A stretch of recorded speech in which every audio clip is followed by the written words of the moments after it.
Hindi cinema में राजकुमार का नाम एक बेबाक एक्टर के तौर पर लिया जाता है। राजकुमार पर्दे पर जितने बेबाक थे, निजी जीवन में उतने ही मुंहफट थे। राजकुमार का जन्म 8 अक्टूबर 1926 को बलूचिस्तान में कश्मीरी पंडित परिवार में हुआ था। राजकुमार की मशहूर फिल्मों में पाकीज़ा, वक्त, सौदागर जैसी फिल्में हैं। राजकुमार आज बेशक हमारे बीच में नहीं है, लेकिन उनसे जुड़े कई किस्से अक्सर सुनने को मिल जाते हैं। कभी उन्होंने अमिताभ बच्चन जैसे स्टार का मजाक उड़ाया, तो कभी धर्मेंद्र को बंदर कहकर बुलाया। राजकुमार जिंदा दिल इंसान थे और आज हम आपको इनके गांव के बारे में बताने वाले हैं। एक पार्टी में अमिताभ बच्चन और राजकुमार की मुलाकात होती है।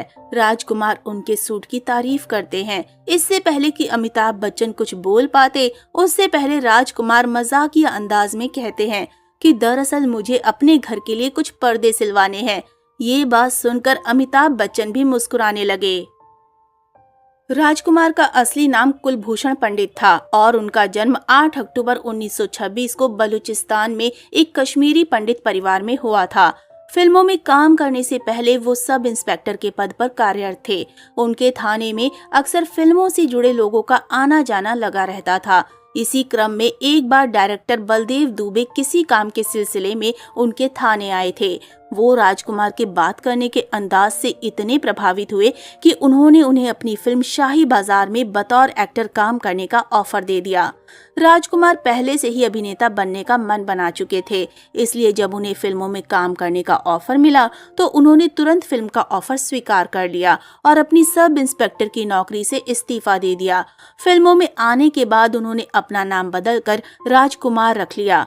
राजकुमार और गोविंदा ने साल 1989 में रिलीज हुई फिल्म जंगबाज में साथ काम किया था। एक दिन फिल्म की शूटिंग के दौरान राजकुमार ने गोविंदा से कहा था, यार तुम्हारी शर्ट बहुत अच्छी है। ये सुनकर गोविंदा बहुत खुश हुए और उन्होंने राजकुमार से कहा कि सर, अगर आपको ये शर्ट पसंद है तो इसे आप रख लीजिए। राजकुमार ने वो शर्ट अपने पास रख ली। गोविंदा इस बात से बहुत खुश हुए कि राजकुमार उनकी शर्ट पहनेंगे और उन्होंने उनकी पसंद की तारीफ की।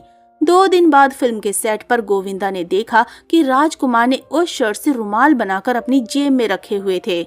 बॉलीवुड की सुपरहिट फिल्म तिरंगा में राजकुमार और नाना पाटेकर की जोड़ी बहुत शानदार रही थी। लेकिन क्या आप जानते हैं कि फिल्म में नाना पाटेकर के किरदार के लिए पहले रजनीकांत फिर नसरुद्दीन शाह को अप्रोच किया गया था। हालांकि उन्होंने राजकुमार के साथ काम करने से इनकार कर दिया।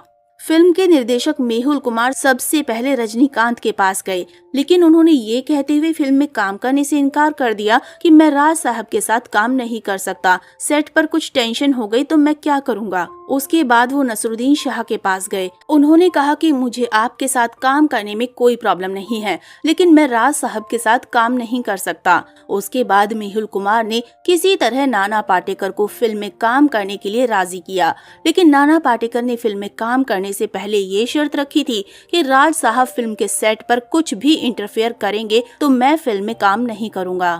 अपनी लाजवाब एक्टिंग से लाखों दिलों पर राज करने वाले राजकुमार 3 जुलाई 1996 को महज 69 साल की उम्र में इस दुनिया को अलविदा कह गए। राजकुमार एक ऐसी शख्सियत थे जिन्होंने न सिर्फ अपनी निजी जिंदगी को लोगों से छिपा कर रखा, बल्कि अपने गले के कैंसर की बात भी उन्होंने अपने फैंस और मीडिया से छिपा कर रखी। ये बात केवल उनके बेटे पुरु राजकुमार को ही पता थी। राजकुमार साहब बात करते हुए भी अपना स्टाइल नहीं छोड़ते थे। ये बात तो सभी जानते हैं कि उनकी मौत गले के कैंसर से हुई थी। बहुत हैरानी की बात ये है कि राजकुमार ने खुद को कैंसर होने वाली बात बहुत लंबे वक्त तक इंडस्ट्री में सबसे छिपा कर रखी। मीडिया में इस बात का तमाशा ना बने, इसलिए ये बात सिर्फ राजकुमार और उनके बेटे पुरु ही जानते थे। लेकिन जब दिलीप कुमार को इस बात का पता चला तो उन्होंने राजकुमार को सांत्वना देने की कोशिश की। मौत की दहलीज पर खड़े राजकुमार के चेहरे पर अंतिम समय तक भी वही रौब रहा जो उन्होंने पूरी जिंदगी रखा। जब भी बॉलीवुड में शानदार डायलॉग बोलने वाले स्टार का जिक्र होगा तो उसमें एक्टर राजकुमार का नाम सबसे ऊपर होगा। अपने यूनिक डायलॉग बोलने के अंदाज के कारण उन्हें हमेशा याद किया जाएगा। राजकुमार को आज भी बॉलीवुड के सबसे बड़े सुपरस्टार्स में गिना जाता है। मरते दम तक की शूटिंग के दौरान जब राजकुमार के शरीर पर फूल माला चढ़ाई गई तो उन्होंने अपने चिर परिचित अंदाज में कहा था, जानी आज पहना लो हार, जब वाकई जाएंगे तो आपको पता भी नहीं चलेगा।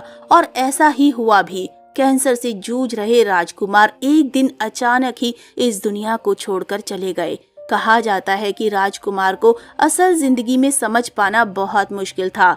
नाना पाटेकर ने एक इंटरव्यू में इस बात का खुलासा किया था कि तिरंगा फिल्म की शूटिंग के दौरान उन्होंने राजकुमार के साथ काफी समय बिताया था, जिससे उन्हें मालूम हुआ कि वे दिल के बहुत अच्छे इंसान थे, बस लोग उन्हें समझ नहीं पाए। एक दौर था जब राजकुमार का किसी फिल्म में होना ही उसके हिट होने की गारंटी थी। पैगाम, वक्त, नीलकमल, पाकीज़ा, मर्यादा, हीर रांझा, सौदागर, क्रांतिवीर जैसी बेहतरीन फिल्मों में राजकुमार का अभिनय देखने को मिला। वहीं उनकी पर्सनल लाइफ भी काफी चर्चा में रही। बता दें कि राजकुमार ने एयर हॉस्टेस जेनिफर संग शादी रचाई थी। मीडिया रिपोर्ट्स की माने तो राजकुमार से शादी के बाद जेनिफर ने अपना नाम हिंदू रीति रिवाज के हिसाब से गायत्री रख लिया था। राजकुमार जेनिफर के 3 बच्चे हुए, जिनमें एक्टर पुरु राजकुमार, अदाकारा वास्तविकता पंडित और पाणिनी राजकुमार हैं। राजकुमार की तरह उनके पहले बेटे पुरु और बेटी वास्तविकता ने उन्हीं की तरह मुकाम हासिल करने की कोशिश की, लेकिन वे दोनों अपने इस मकसद में महाफ्लॉप रहे। पुरु राजकुमार ने 1996 में फिल्म बाल ब्रह्मचारी से बॉलीवुड में डेब्यू किया था। कहने को तो पुरु राजकुमार ने 16 फिल्मों में छोटे बड़े रोल किए हैं, लेकिन सच यही है कि वो पर्दे पर कभी हिट सुपरहिट तो दूर औसत एक्टर के रूप में भी पहचाने नहीं जा सके। आखिरी बार 2014 में पुरु एक्शन जैक्शन में नजर आए थे, लेकिन यहाँ भी उन्हें कोई खास पहचान नहीं मिली। बीते करीब 7 साल से वो पर्दे से दूर हैं। 52 साल के हो चुके पुरु लंबे वक्त से कहाँ हैं और क्या कर रहे हैं, इस बारे में कोई खास जानकारी किसी को पता नहीं है, क्योंकि फिल्म इंडस्ट्री के साथ ही साथ पुरु लाइमलाइट से भी दूर हो चुके हैं। पुरु की तरह उनकी बहन वास्तविकता पंडित का भी यही हाल हुआ। वास्तविकता ने साल 1996 में बॉलीवुड में कदम रखा था, लेकिन 1 दशक तक काम करने के बाद वो भी सफल नहीं हो पाई। साल 2000 में डायरेक्टर निर्देशक लॉरेंस डिसूजा ने उन्हें अपनी पहली फिल्म दिल भी क्या चीज है से ऐन मौके पर रिप्लेस कर दिया था। इस फिल्म में उनके अपोजिट अर्जुन बाजवा थे। इस फिल्म से बाहर होने के बाद उन्होंने फिर कोई फिल्म साइन नहीं की। लेकिन अब बात करते हैं राजकुमार के गांव के बारे में। भारत और पाकिस्तान के आपसी रिश्ते भले ही आज बेहद खराब हैं, लेकिन दोनों देशों की जड़ें एक दूसरे से जुड़ी हुई हैं। विभाजन का दर्दनाक दौर देख चुके हमारे बीच ऐसे कई लोग हैं जिनकी निशानियां सीमा के आर पार आज भी कायम हैं। सिर्फ आम लोग ही नहीं, बल्कि बॉलीवुड की कई हस्तियों की जन्मभूमि आज के पाकिस्तान में है। वैसे ही जैसे कई पाकिस्तानी लोगों की जड़ें आज भी हिंदुस्तान में है। बॉलीवुड के शोमैन राज कपूर का जन्म पाकिस्तान के पेशावर में हुआ था। जिस हवेली में वो पैदा हुए थे वो करीब 100 साल पुरानी हो चुकी है। ये हवेली पेशावर के धक्की मुनावर शाह में है। कपूर खानदान की हवेली 6 मंजिल थी। हादसे की आशंका की वजह से 21 साल पहले हवेली की 3 मंजिलें गिरा दी गई थी। ट्रेजेडी किंग के नाम से मशहूर दिलीप कुमार का भी पुश्तैनी घर पाकिस्तान के पेशावर में है। हालांकि ये काफी जर्जर हालत में है। उनका घर पेशावर के ख्वानी बाजार के खुदादाद मोहल्ले में है। दिलीप कुमार के 2 मंजिला घर को साल 2013 में राष्ट्रीय स्मारक घोषित किया गया था, लेकिन इसकी देखभाल के लिए कुछ नहीं किया गया। अपने जमाने के मशहूर एक्टर राजेश खन्ना का जन्म स्थान पंजाब के अमृतसर को बताया जाता है, लेकिन पाकिस्तानी मीडिया इस बात का दावा कर चुका है कि राजेश खन्ना मूल रूप से पाकिस्तानी ही है। उनका जन्म 29 दिसंबर 1942 को पाकिस्तान के बुढ़ेवाल शहर में हुआ था, न कि भारत के पंजाब के अमृतसर शहर में। उनकी रिपोर्ट्स में कहा गया है कि राजेश खन्ना के पिता हीरानंद खन्ना पाकिस्तान के बुढ़ेवाल शहर में एमसी स्कूल के पहले हेडमास्टर थे। उन्होंने मार्च 1947 में रिटायरमेंट ले ली थी।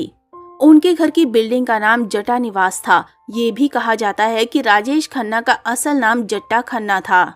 इसी तरह राजकुमार की जड़ें भी पाकिस्तान से जुड़ी हुई हैं। उनका पुश्तैनी घर पाकिस्तान के बलूचिस्तान में है, लेकिन बंटवारे के बाद उनका परिवार भारत आ गया और यहीं रहने लगा। और भारत पाकिस्तान के बीच बढ़ते मतभेद के बाद जिस तरह लाखों घर बेघर हुए, उसी में से एक घर राजकुमार जी का भी था।